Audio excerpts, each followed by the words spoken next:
Nous sommes toujours là. Depuis que tu es ici à la Rosée, qu'est-ce que tu as quitté? Ou bien tu as toujours ces mêmes habitudes, cette même mentalité. Maman, ça ce que nous avons fait avec mes frères, j'avais voulu de faire ça avec mes amis que j'ai étudié avec eux à l'intérieur. Je les ai invités, malheureusement, ils ne se sont pas présentés, je ne sais pas quelles sont les raisons. Mais je voulais les faire avec eux. Pour vous donner un exemple qui est vivant. J'avais des personnes comme Jonathan, comme fils, comme Christian, mes amis, il y a de ceux qui les connaissent, qui étaient mes amis, qu'on faisait tout ensemble avec eux. On partait manger maison après maison avec eux. Mais aujourd'hui, la personne que je suis devenue, ou bien des personnes que ils sont devenus, ne sont pas la même personne que moi je suis devenu. De même avec toi. Tu étais chez tes parents, tu as fait des amis. Aujourd'hui, tu as quitté tes parents, tu es quelque part. Moi, je me souviens encore, ici à Kinshasa, j'ai déménagé plus parmi mes proches de ces lieux-là. Donc, quand je me sentais ennuyé, je partais chez eux, on discutait. J'ai quitté Mokali, je suis venu à Ngaba, chez ma sœur. Là, en réalité, je n'avais pas d'amis. Parce que là, plus, j'étais dans ce qui était essentiel. On a quitté Ngaba, on est venu à Matiti. J'avais. Est-ce que tes amis, ce sont toujours les mêmes amis? Et nous avons quitté Ngoufou. Aujourd'hui, nous sommes à Vita. Et toi? Tes amis, ce sont toujours les mêmes amis. Tes contacts, ce sont toujours tes contacts, les mêmes contacts. Récemment, j'avais parlé que j'étais arrivé à 1000 quelques numéros comme ça. Moi, aujourd'hui, Ekitaki. Mais Ekitaki, parce que Etikale Ekiti, et ça n'a pas. Tu as toujours les mêmes contacts. C'est pourquoi tu as cette vie-là. Tes relations n'est pas encore affectées. Ton lieu n'est pas encore affecté. Tu es toujours là. C'est pourquoi tu as toujours cette même vie-là.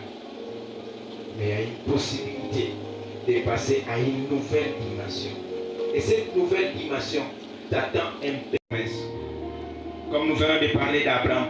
Dieu ne s'est pas contenté de dire à Abraham quitter. Quitter seulement. Dieu a donné aussi une promesse à Abraham. Je rendrai ton nom grand. Dans ma version, ça dit, je rendrai ton nom célèbre. Quelle est la promesse que Dieu t'a faite? Cette promesse-là, une nouvelle dimension, quelqu'un qui passe à une autre dimension a toujours une promesse. Telle que cette église, nous attendons quelque chose. Plus de 500 personnes. Il y a toujours une promesse. Il y a une promesse que Dieu a donnée à notre papa pendant qu'il lui donnait la vision. Et toi et moi, nous avons une promesse quelconque que Dieu nous a donnée. Amen. Tu vois, tu n'étais pas au courant qu'il y a une promesse que Dieu t'a faite. Dieu t'avait fait une promesse que les projets qu'il a pour toi, je t'informe. L'une des promesses, que les projets que j'ai pour toi, ce sont des projets de paix et de bonheur. Mais toi, tu es là, Christ, tu es là. Tu t'inquiètes, tu es malheureux, malheureuse, parce que tu ne connais pas les promesses de Dieu. En venant à ce lieu, Dieu m'avait fait une promesse, je vis ça. Dieu est avec moi. Il y a une promesse que Dieu m'avait faite. Je ferai ça avec toi. Et malgré les années, malgré ce qui peut se passer, je le vivrai. Une nouvelle dimension, elle se base sur une nouvelle promesse. La promesse-là que Dieu nous fait, est-ce qu'il y a-t-il ces promesses-là? Je disais, on sera en train de se poser des questions et nous serons en train de répondre à ces questions ensemble. Est-ce qu'on a la promesse? On a la promesse, c'est ensemble. Promesse ensemble les années pour la. Qu'étant aux autres, il faut que nous l'ayons nini. C'est comme promesse ensemble les années pour la. Aux autres, c'est la promesse ni. Si maintenant là, je te donne les stylos et les papiers, qui comme promesse ensemble, oyo ça n'a vivre, na tonga lelo sika oyo les sika oyo. Est-ce que tu seras capable d'écrire ça? Donc tu vas être là, Zara Kanisa, Zara Kanisa. Vous savez pourquoi? Parce que nous n'avons pas l'habitude de retenir les choses.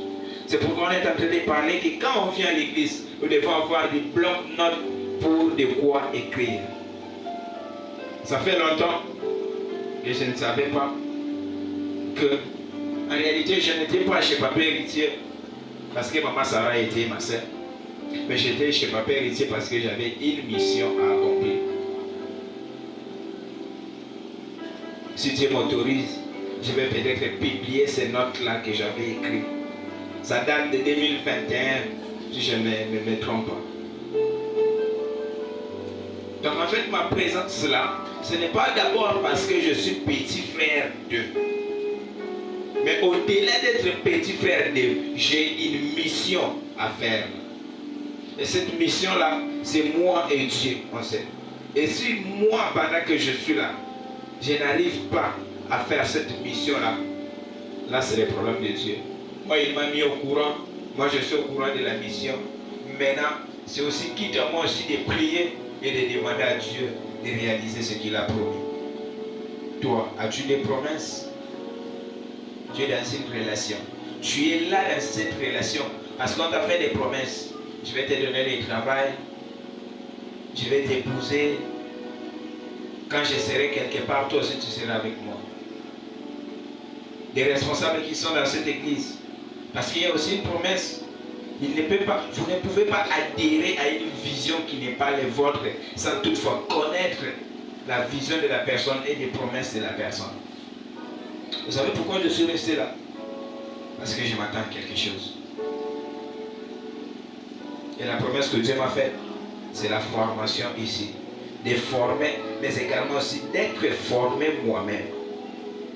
Parce que ça ne peut pas se passer tout à coup. Mon frère Jérémie, il va ajouter à déjà 1000 personnes. Donc quand les mercredis, on est 10, on est 5, on est 6. Moi je trouve ça normal et bizarre. Normal dans le sens que il faut d'abord petit nombre et puis grand nombre. Bizarre dans le sens que nous n'arrivons pas à évangéliser. Vous voyez, la promesse que Dieu m'a faite, je prêcherai devant plus de 1000 personnes, de 10 000 même. Et je sais que pendant que je prêcherai devant les 10 000 personnes, ça ne sera pas encore les Jérémie tout court. Ça sera Docteur Jérémie, PDG 2, Marie 2, petit, donc collaborateur 2, l'homme qui a fait que, l'homme qui a mené ça, l'homme qui est venu avec ceci. Frère, il y a une promesse, une nouvelle dimension, c'est base sur une nouvelle promesse. Ce matin, la promesse que Dieu a pour toi. Peut-être moi, je ne donnerai pas des promesses à tout le monde. Parce que je parle de la part de Dieu. Parce qu'il se peut que Dieu ne dépose pas toutes les promesses pour tout le monde qui sont ici à Séné. Mais la promesse que j'ai pour toi, Dieu m'a dit de te dire qu'il te bénira, qu'il rendra ton nom grand. Et que tu ne seras pas Jérémie tout court, ou bien Socrate tout court. Tu seras Socrate, quelqu'un de PDG de, Monsieur de, l'homme de Dieu, serviteur, bishop, prophète, je ne sais pas moi. Dieu t'a fait une promesse ce matin.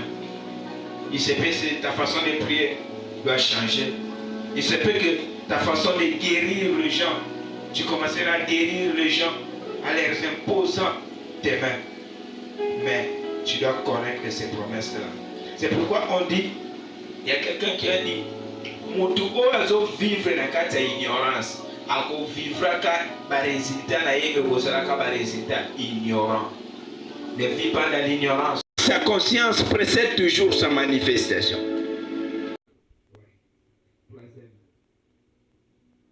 Troisième leçon, une nouvelle dimension, je disais, vient toujours avec une nouvelle promesse. Deuxième, c'était une nouvelle dimension, c'est pas sûr d'une nouvelle promesse. Et troisième, une nouvelle dimension vient toujours avec une nouvelle révélation de Dieu qui nous marque. Frère, as-tu une nouvelle révélation de Dieu? Ce qui avait prêché à moins de 3 minutes, alors qu'on a...